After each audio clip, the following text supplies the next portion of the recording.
This is Goss's Garage with Pat Goss, co-host of PBS's MotorWeek. He'll take your calls and comments now at 844-885-4677 or email him at radio@goss-garage.com. And now, Pat Goss.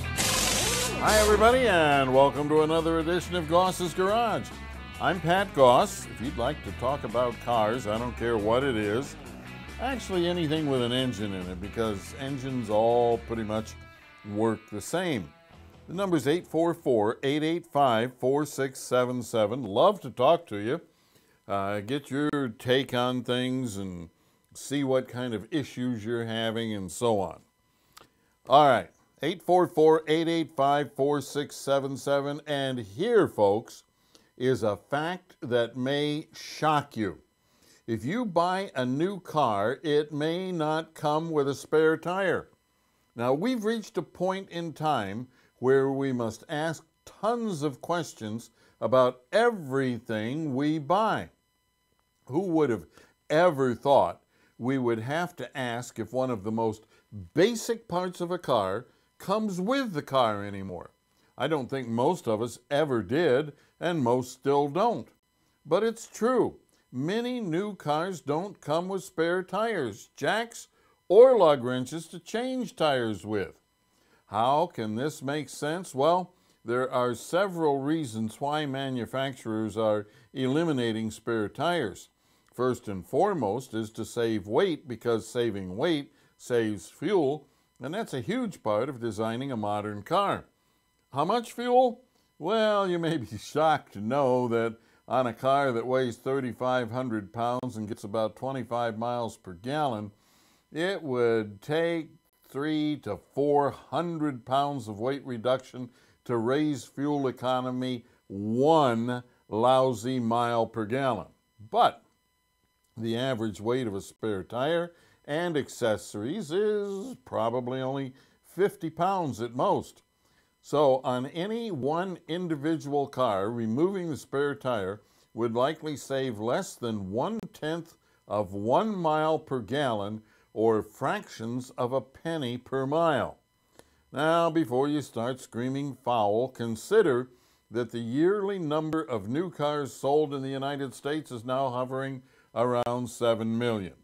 If each one of those cars saves 1 gallon of gas per week, the total savings would be 7 million gallons of gas per week. Of course, that's very conservative, but it shows how a change that doesn't mean much to us as individuals can be significant when you look at the bigger picture. But what about the cost to individuals, which is a very different story? Each of us could potentially save a few cents per week, but without a spare tire, what might our cost be?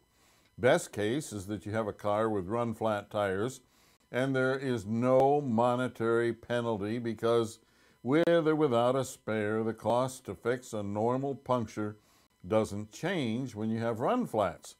To some extent, the same is true with normal tires and a sealer inflator kit in the trunk of your new car. There, you pull over, pump the sealant into the flat, and then use the inflator tool to re-inflate the tire. Okay, those are both in a perfect world, but how often is your world perfect? Not often for me, because stuff happens. And rather than a punctured regular or run-flat tire, you have a freaking blowout, and the tire is a shredded mess. Now, all the puncture sealant in the world won't bond chunks of rubber back into a tire. So, what then? As the old saying goes, you, my friend, are screwed.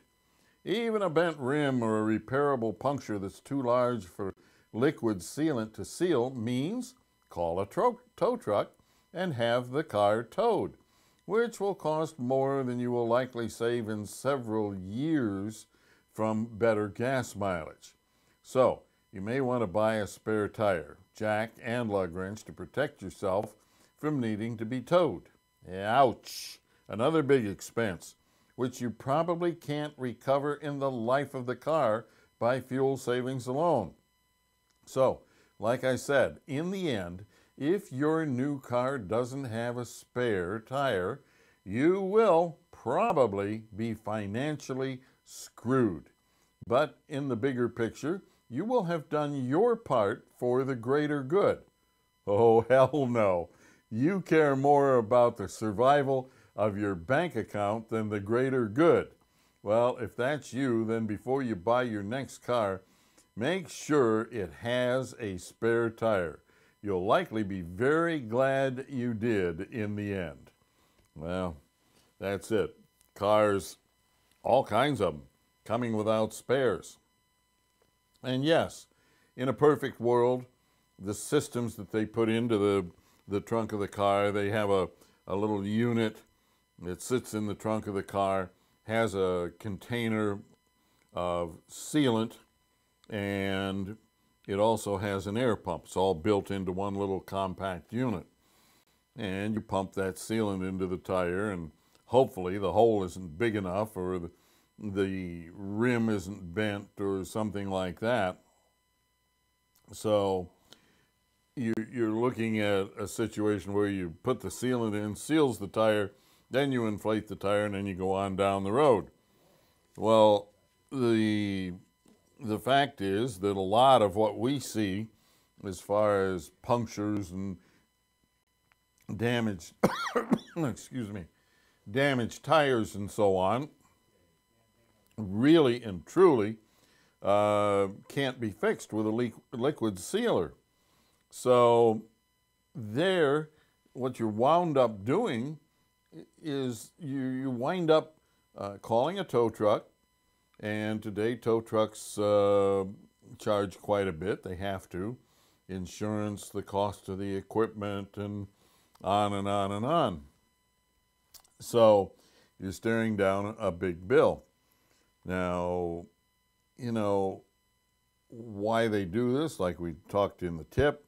It is primarily for fuel savings, but in some cases it's done to alter the way the car handles and all kinds of different things. Sometimes it is to help the crashworthiness of the car, so that you don't have this 50-pound object that can come loose and get thrown around inside the car during an accident. Not likely to happen, but possibly. So a lot of things. And one of the things that, unless you read every line of the brochure for that new car that you're buying, you know, it's not likely, and I get this all the time, when we tell people, you know, they want something done with the spare tire, check the tire pressure or something like that. We open the trunk, no spare tire. Not even a place for a spare tire. And you call the customer and you say, well, you know, you don't have a spare tire. You know that, of course. No, I didn't know that. Dealer never told me. We hear a lot of that. Now, whether the salesperson doesn't know or whether they're afraid that they might lose a sale if they, you know, tell you something like that, I don't know. I don't know what the reasons is. Doesn't really matter. The fact of the matter is that you wind up not being told that your new car doesn't have a spare. So, you know, the first time you have a flat or something, you are really surprised. You open the trunk and there's no spare there. Just like we are when we open the trunk and there's no spare and we can't check the tire pressure or anything like that. Now, keep in mind that if you're going to put a spare on the car, number one, you have to do measurements so that you can make sure you've got someplace to put that tire, because some of the cars will actually have the well down in the floor of the trunk. But then you have to make sure you get the right type of spare. Is it a full-size temporary spare? A full-size temporary spare is very much like the tires that are on the car, except they are made differently and they don't have nearly as much tread. They're like a conventional tire that is probably 80 or 90% worn out. And they're designed for put on the car, drive to the repair shop, get the tire repaired, the damaged tire repaired or replaced, and put the spare back in the trunk. And that's true of just about all of these, including the mini spares, the little donuts you see everybody riding around on. Now, you would be well served on one of those donuts. There's going to be a bunch of labels on the wheel. Follow those labels, because they aren't just talking about tire failure or anything like that. They're talking about tire failure, they're talking about accident possibilities, and they're talking about the possibility of damage to the car. Because one of the reasons they don't want you to drive too fast is with these little more revolutions per mile, and that adds wear to various parts inside the transaxle, which is actually, for front-wheel drive cars, has the transmission and the differential and everything built into one unit. Damage to the transaxle or the differential in the car. So there's a lot more to it than the obvious stuff that many of you think. All right, we're going to take a break. When we come back, we're going to talk to Ken from Laurel, and we're going to talk to Brian from North Idaho. Coming up here on Goss's Garage. Stay tuned. Pat will take your calls next at 844-885-4677. Goss's Garage continues in a moment. Never drive with a bad attitude. I know that's hard with so many stupid, distracted, aggressive, and just plain rude drivers on the road, but it really is the safe thing to do. I drive a lot, and I used to see reckless, rude, or aggressive drivers maybe once a month. But today, it seems like every other driver is doing something stupid. When it was sporadic, it wasn't so hard to deal with, but now it seems like there's always an idiot 3 feet from my rear bumper or weaving into my lane or cutting me off. Distracted? Probably. Dangerous? Absolutely. But there's nothing to do except drive defensively and not aggravate other drivers. Much as I'd like to, I don't middle finger the offending driver, and definitely don't hit my brakes to scare a tailgater. Initially, these situations may be simple mistakes, but an aggressive response to a mistake can escalate it into a personal confrontation, which can easily turn into road rage. Unfortunately, you have no idea which one of these idiots will try to hurt you with their car, a weapon, or their fists. Also, never make direct eye contact with the offending driver. If you're the offender, be courteous and get out of the way. Whether it's a mistake or intentional aggression, remember, back down, yield, let it go. It takes brains to overcome anger. Use your brain. Be smart. Life changes at a ferocious pace these days, especially when it comes to maintaining our cars. For example, automatic transmissions now need regular fluid flushes. Transmission fluid breaks down with use, and although it may look fine, its additives wear out and it can no longer properly protect bands, clutches, seals, and other hugely expensive parts inside your transmission. Bottom line, more wear and a shorter transmission life. Now you can significantly extend transmission life with a BG transmission flush every 24 to 30,000 miles or 2 years.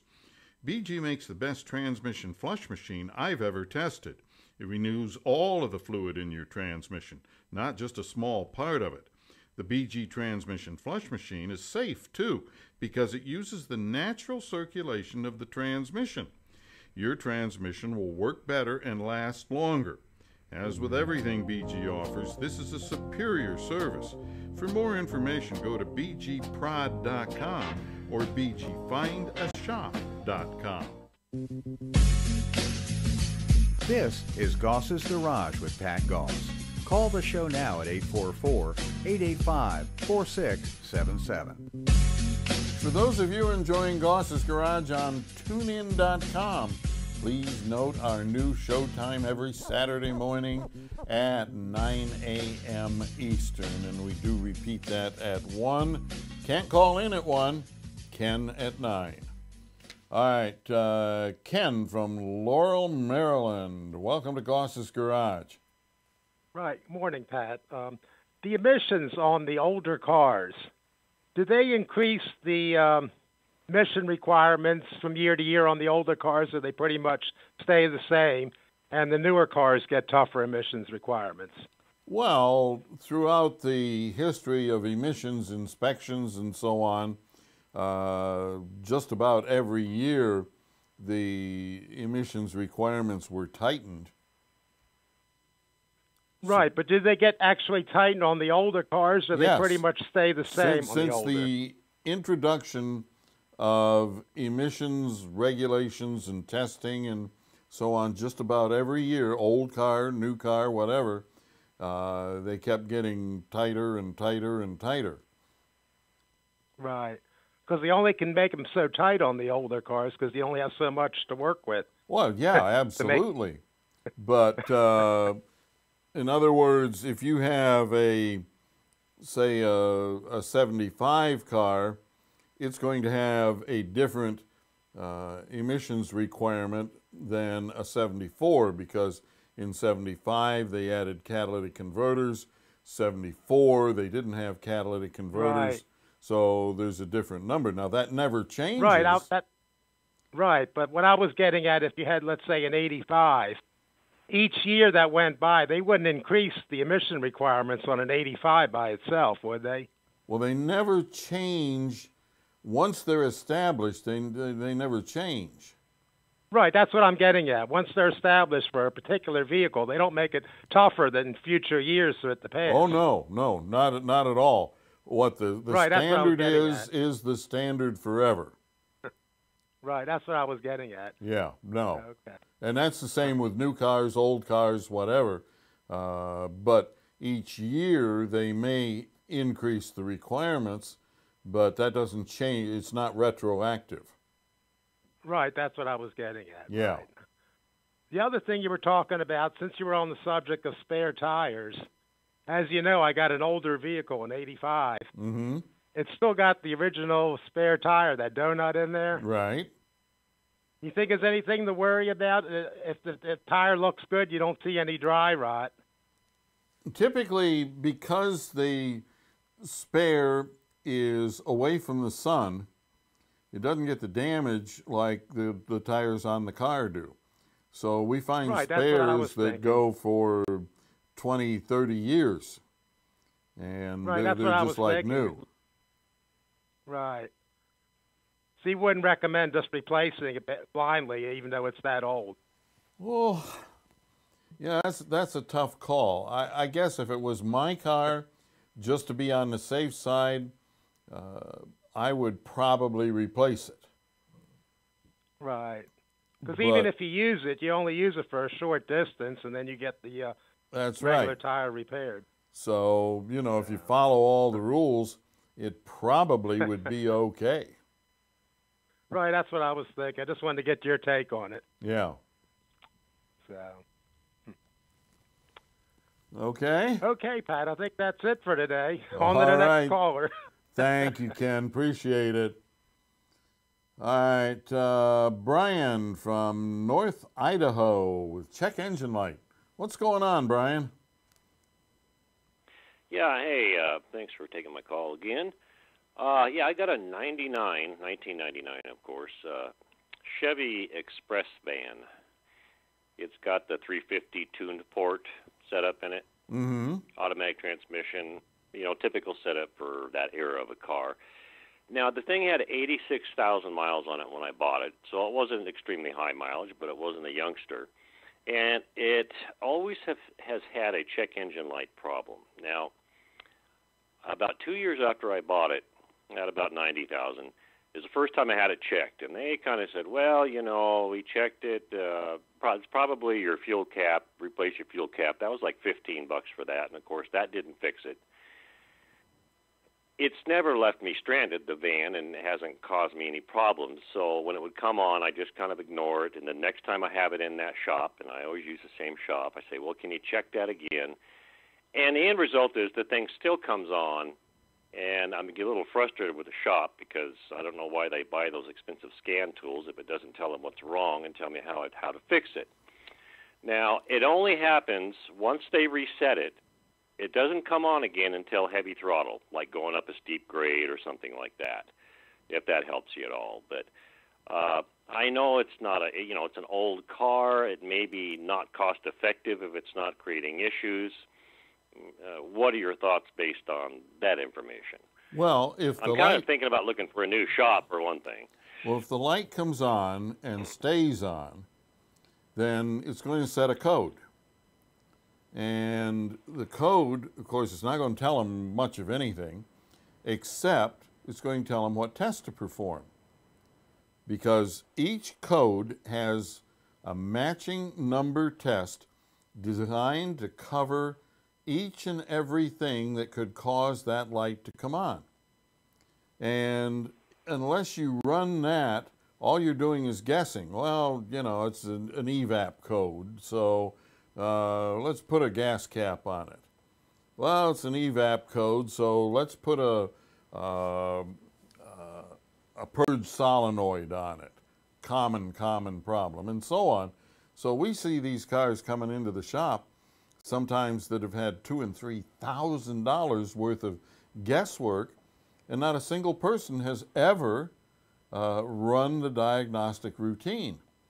So you have to make sure that your shop knows how to run those diagnostic routines and that they have an information system to get those routines. You have to have something like All Data or Mitchell on Demand or something like that so that they can print these things out, walk it out to the car, and then do step number 1 and 2 and so on until they find the problem.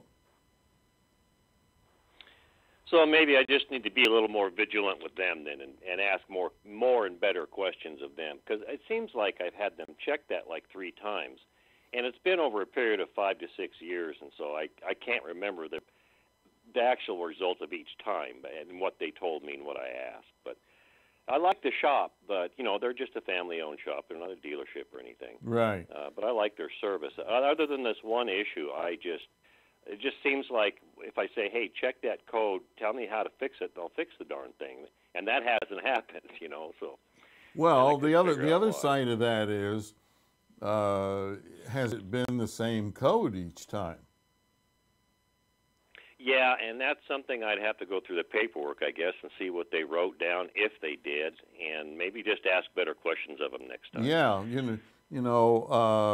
because there's, on that particular vehicle, there's a high probability of 3 or 4 or 5 or 6 different problems over that time span.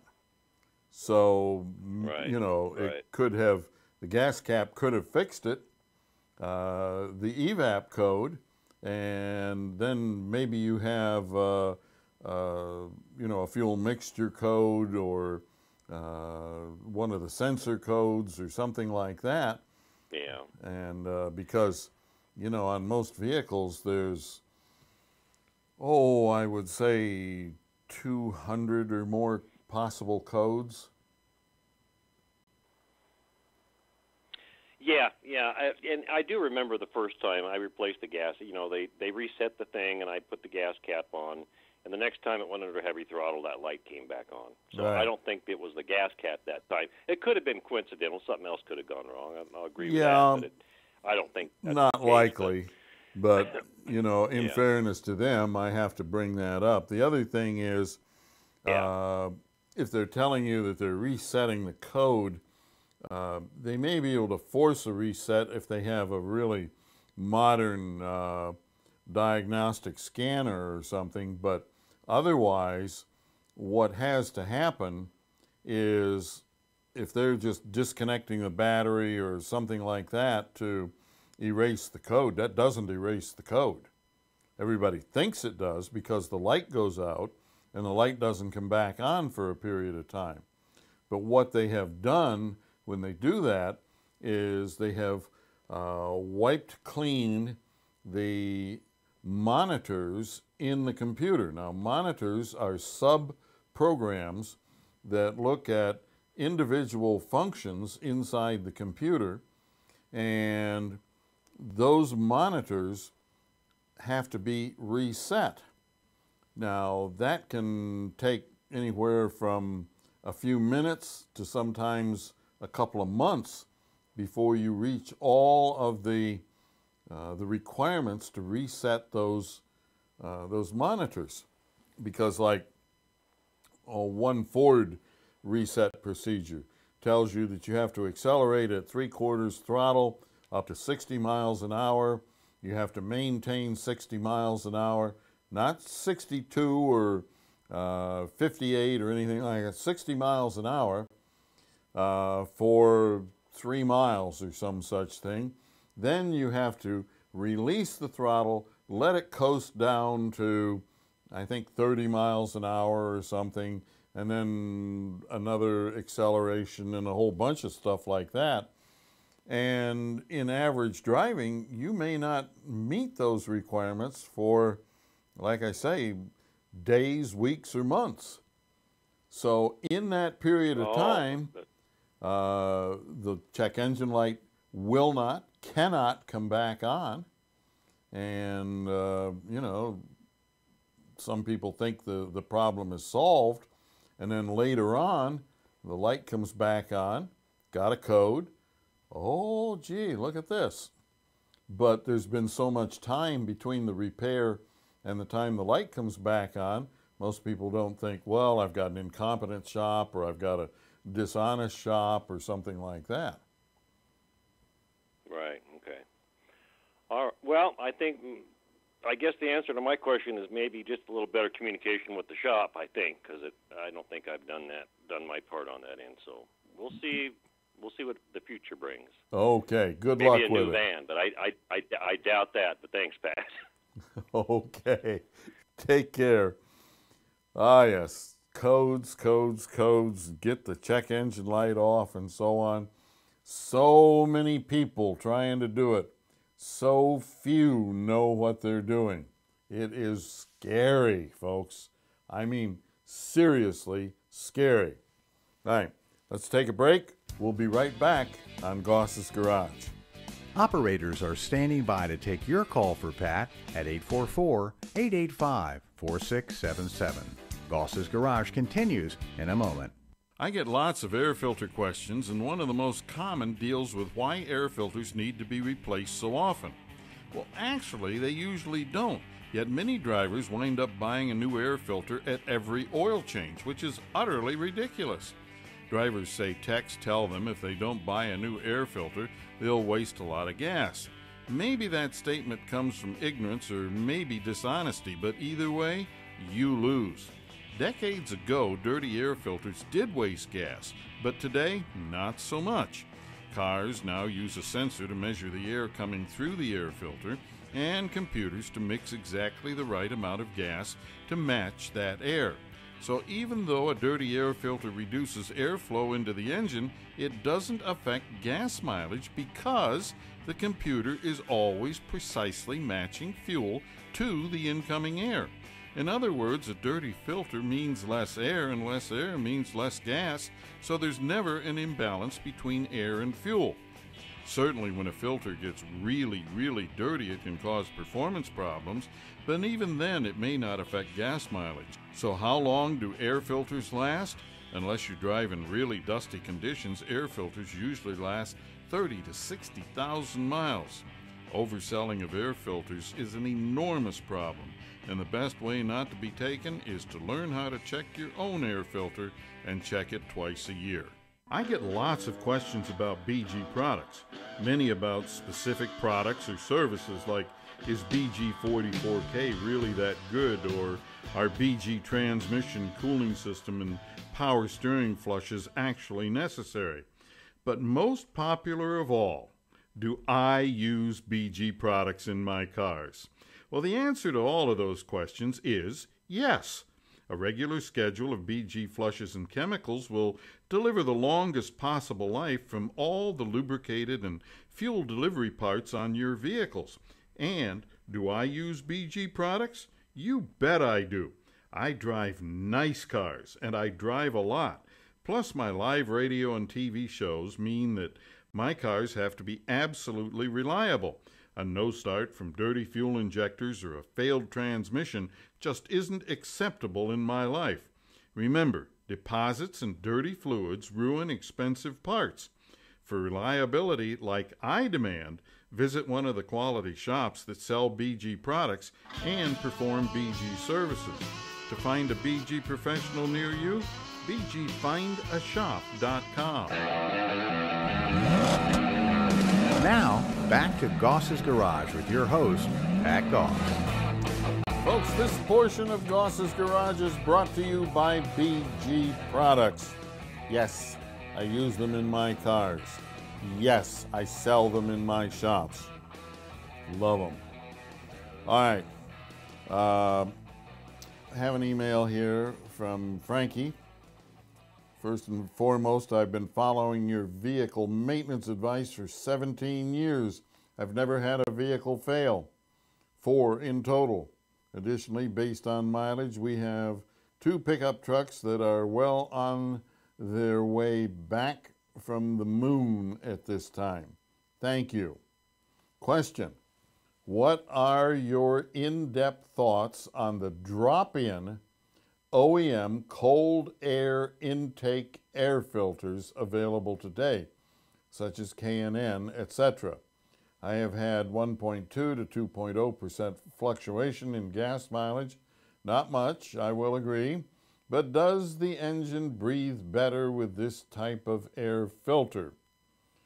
Well, you see, does it breathe better? No, because the air filter is the largest thing in the air intake system. Nothing in the air intake system is bigger.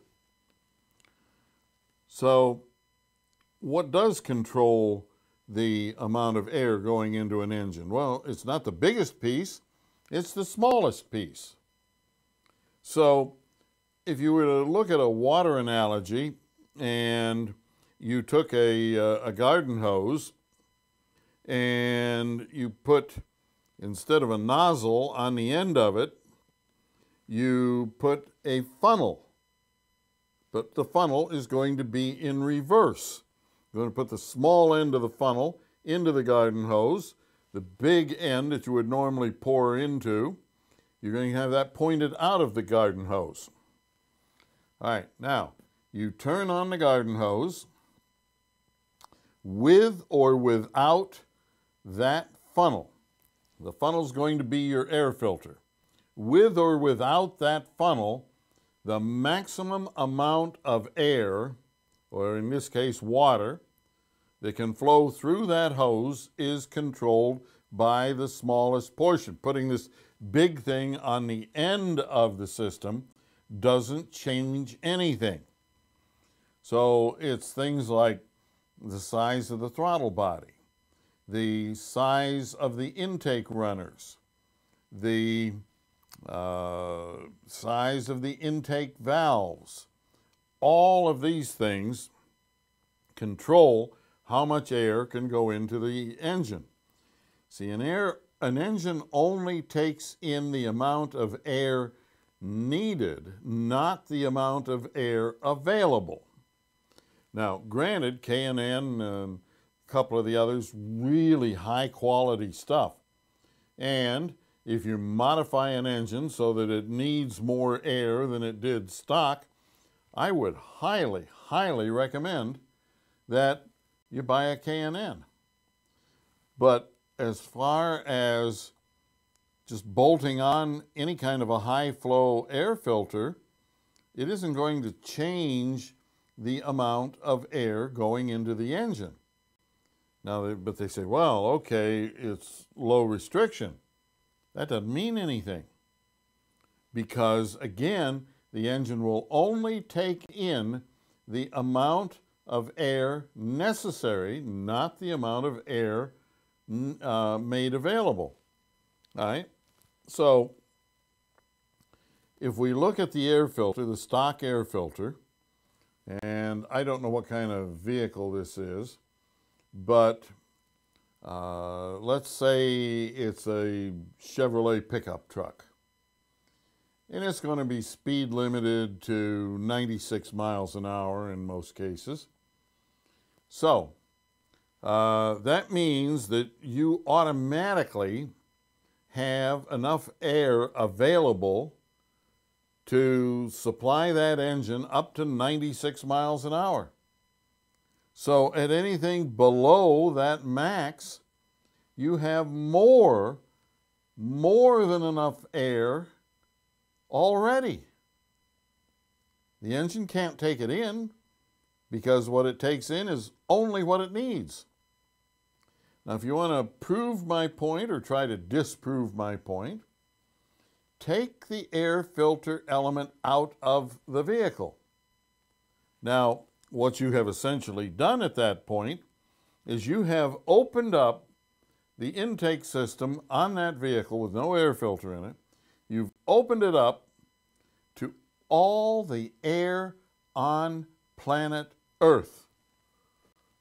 Now, if all of this advertising and everything worked the way they say it does, then you would have horsepower beyond anything imaginable. And you would have untold numbers of miles per gallon because you have who knows how many quadrillion cubic feet of air available to your engine. So, like I say, if you want a high quality air filter, buy a K&N. You want to modify your engine and you're making it so it'll take in more air with a bigger intake manifold, a bigger throttle body, bigger intake valves, all of that, or you're changing its displacement. Displacement is interesting. If you have 350 cubic inches, that's the displacement of the engine, and that's also the total amount of air it could take in. So all of this, and unless you modify the engine, what you're going to wind up with is a good, high-quality filter that is going to last the life of the vehicle. Granted, you're going to have to put some work into cleaning and oiling it and stuff like that, but you're going to have a really high-quality air filter that's going to do a good job of filtering the air going into your engine. Big change in gas mileage? No. Big change in performance? No. Modify the engine, and where you need more air available, then that's a whole different thing. And it doesn't get any better than K&N. All right, let's take a break. We'll be right back on Goss's Garage. Stay tuned. Pat will take your calls next at 844-885-4677. That's 844-885-GOSS. Goss's Garage continues in a moment. Space Saver spare tires sure do look silly, but if you use them properly, they will get you home safely. Now, a common problem with them is low air pressure. Spares are buried in the trunk and no one ever seems to check their pressure. Plus, they typically require much higher pressure than your regular tires. Also, Space Saver spares have limits on how far and how fast you can drive on them. Bottom line, always read and follow the caution warnings on their labels and sidewalls. Oh yeah, don't be one of those poor schmucks with a flat tire and a flat spare. Check your spare once a month. While checking the spare, look at the jack handle, and the lug wrench to be sure everything is there and in working order. The best spare tire in the world is useless without the tools to put it on the car. Some cars may even require special lug nuts to mount the spare. If those special lug nuts are missing, you will have no safe way to use your spare. Life changes at a ferocious pace these days, especially when it comes to maintaining our cars. For example, automatic transmissions now need regular fluid flushes.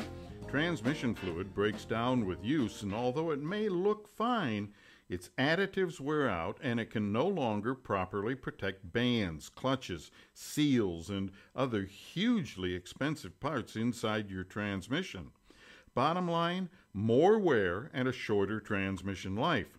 Now you can significantly extend transmission life with a BG transmission flush every 24 to 30,000 miles or 2 years. BG makes the best transmission flush machine I've ever tested. It renews all of the fluid in your transmission, not just a small part of it. The BG transmission flush machine is safe, too, because it uses the natural circulation of the transmission. Your transmission will work better and last longer. As with everything BG offers, this is a superior service. For more information, go to bgprod.com or bgfindashop.com. This is Goss's Garage with Pat Goss. Call the show now at 844-885-4677. That's 844-885-GOSS. And now, Pat Goss. Folks, please subscribe to Goss's Garage on YouTube. Follow us on Facebook, and for more car tips, tricks, and money-saving ideas, visit goss-garage.com. In case you're wondering what you were seeing there as we came back, this is some things that I'm going to explain to you in just a moment. Kind of an interesting problem on a Mustang. All right, back to the phones, and Leslie from Australia. Welcome to the show again. Thank you, Pat. I'm back. Yes, Pat, we have talked about my 2003 Toyota Camry previously and the oil consumption and stuff. And, we agreed that engines do use some oil, and I've been monitoring the oil consumption, and I had a service done yesterday. I did the oil analysis. I sucked it out of the sump with a pump, sent to the lab. Engine wear is low. Engine compression is good, like new. But oil consumption has jumped a bit, Pat. The previous time I added about a little more than, say, 1.5 quarts. This time it's gone to 1.7 quarts over, say, 5,000 mile interval. And the dipstick also goes down. So if I add that, it's like 2.5 quarts over the service interval. I think it's going up.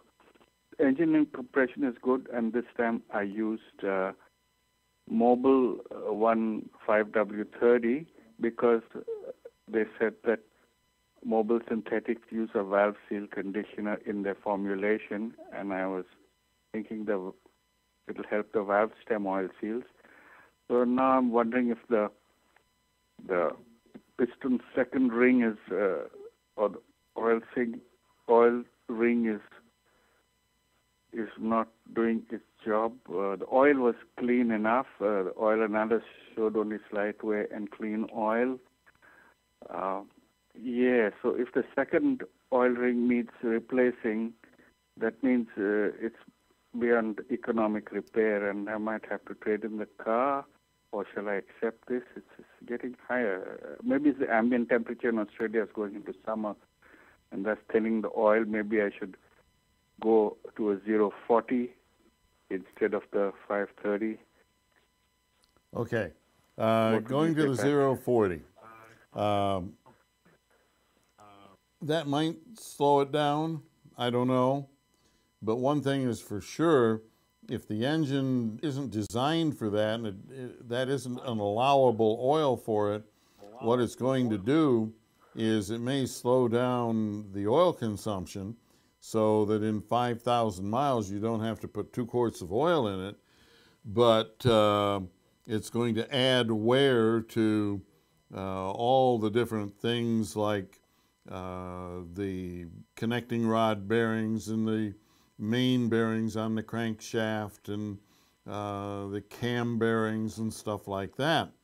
Because as you go up in oil viscosity, you will increase oil pressure, but at the same time you will decrease oil flow. So the quantity of oil flowing through the engine will drop with the thicker viscosity. So you would have to make a decision there. Is it worth extra wear and trashing the rest of the engine just to save putting a quart of oil in it every 2,500 miles? Yes, Pat, I hear what you say. I am not worried about the cost of the oil. I'm just worried about carbon building up in the engine. So this service, they actually put the oil plugs back because they said they were not fouled. But about the 40 oil, the Toyota manual recommends 530, but then they give a temperature chart saying that in higher temperatures you have to go to a 1540. Okay, as long as it's in the manual, then you should be fine. But as far as contamination in the engine, carbon and stuff like that, I would not worry because the amount of oil that the engine is using would meet most new car specifications. So if you had a brand new car, at least here in the States, if you had a brand new car, say it's a GM, General Motors, for instance, on most of their cars allows, it's considered normal, to use a quart of oil every 2,000 miles.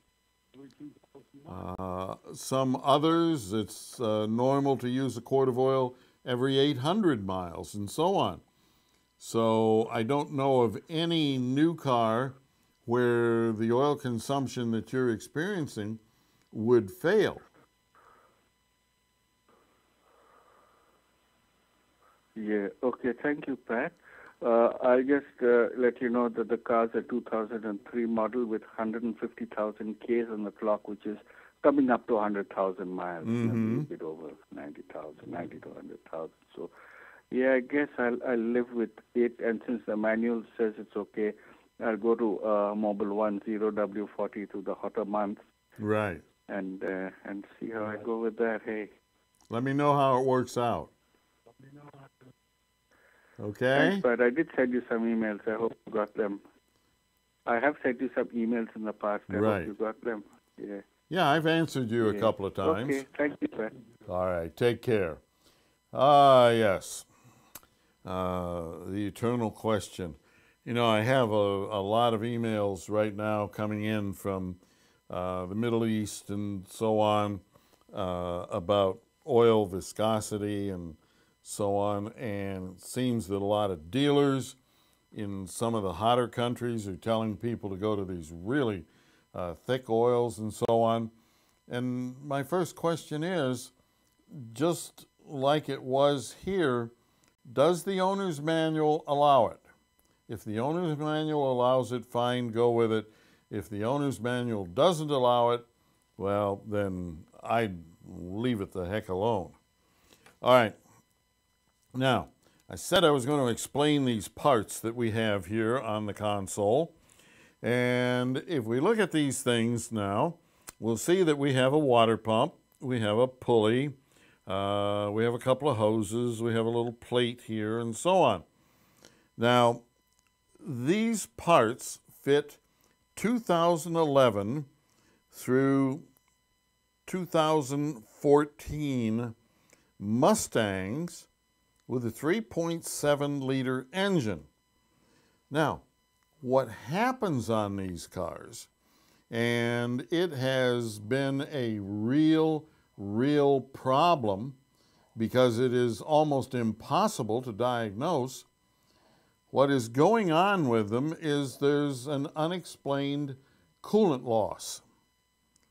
Now, why is there a coolant loss? Well, if you look at this little hose right here, this hose is the original that comes on the car. Now, if you look at the new one beside it, you'll see that right here we have a clamp around that hose. Now, this is the modification. Of course, there are some changes as far as the water pump and things like that are concerned, but what happens right in here now, there is a check valve. Now, the check valve is in there to prevent exchange of coolant and air. You see, what happens is that you can get air in this system because it doesn't have the check valve.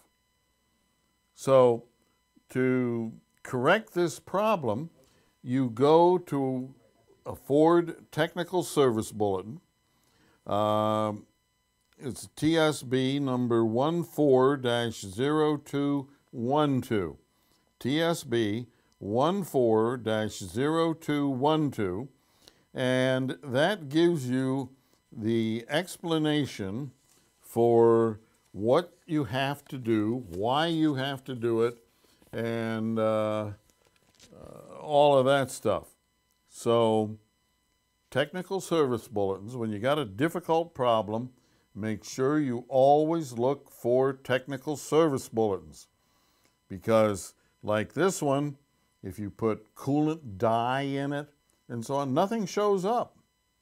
Nothing shows up because of the way the air is exchanged in here, and it pushes coolant out of the overflow on the cooling system.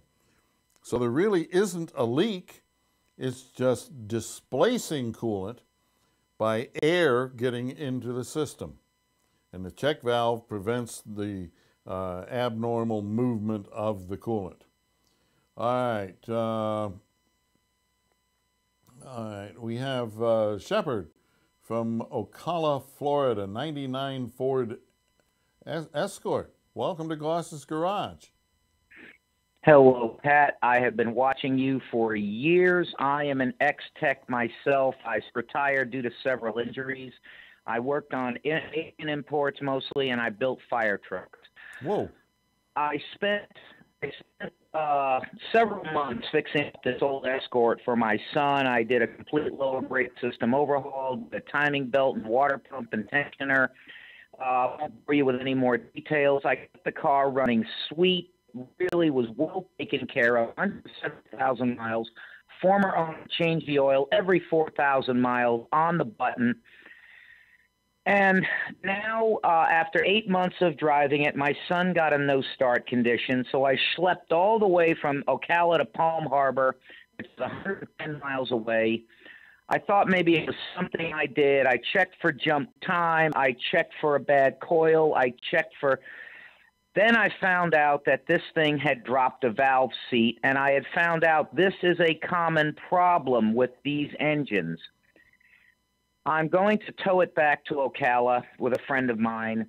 I'm going to rip the head off of it, and I'm going to see if there's been any catastrophic engine damage. My question to you, sir, is there anything weird that I need to look out for on this engine? Like I said, I was an Asian import mechanic. It looks pretty straightforward to me, but I want to consult you because you know better than I do. Well, that's the old... that one should have the 1.9 in it. 2 liter split port. 2 liter. Okay. It has a 2 liter. All right. Well, anyway, Escorts of that vintage, I had one that I used as a loaner and service vehicle here at the shop for a number of years.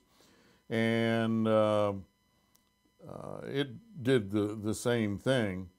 It dropped a valve seat. And if I remember right, it was on number 1 cylinder. And mine was number 4. We, we took the head off, and there wasn't a whole lot of damage. There was some scarring on the top of the piston and so on.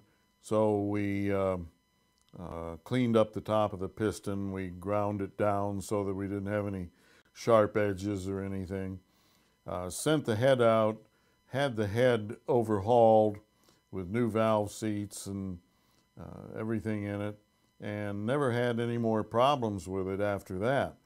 Now, the one thing that does seem to be an issue is that if the valve seat is broken up into little pieces, it is highly, highly recommended that you replace the intake manifold, because pieces get back into the intake manifold, and you may be a day, it may be 2 years down the road, for whatever reason, these pieces dislodge and they come through the intake into the engine, and lots of times they'll bend or break a valve or something like that. And we're seeing more and more of that.